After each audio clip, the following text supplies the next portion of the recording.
Hello everyone, good morning. So ngayon paalis na ako, papalik na ako na Maynila. Ride safe and God bless sa lahat.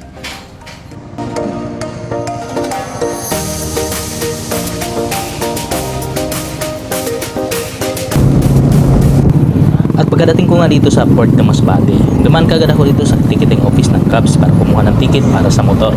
Ito kasi yung barko na sasakyan ko. Ang alis nito is 12 o'clock ng tanghali.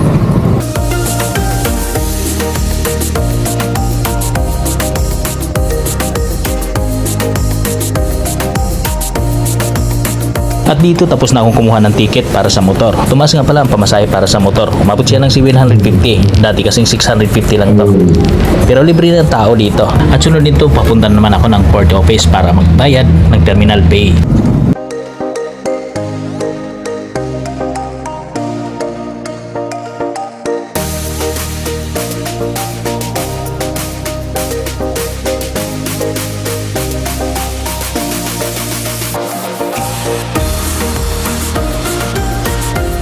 Ito na mga kaibigan, nakakuha na ako ng passenger terminal fee, 30 pesos. Tapos yung itong 65, may nakalagay dito Roro ticket. Hindi ko alam kung para saan to. Basta nagbayad na lang ako. Pagkatapos nito, dumiretso na ako sa Coast Guard office para ipacheck ko ang ORCR at saka driver license ko.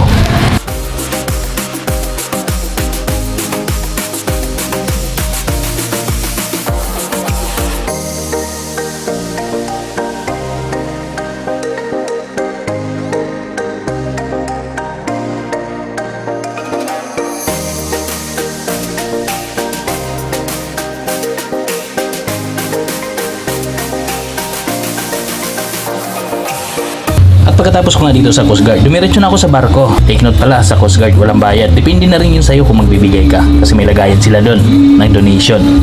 So nagbigay lang ako doon ng 50. At pagkatapos ko nga dito, binigay ko na yung ticket sa cruise ship para makapasok na ako sa barko. At makapagpahinga na rin ako kasi medyo mahaba-haba pa ang biyahe ko papuntang Maynila.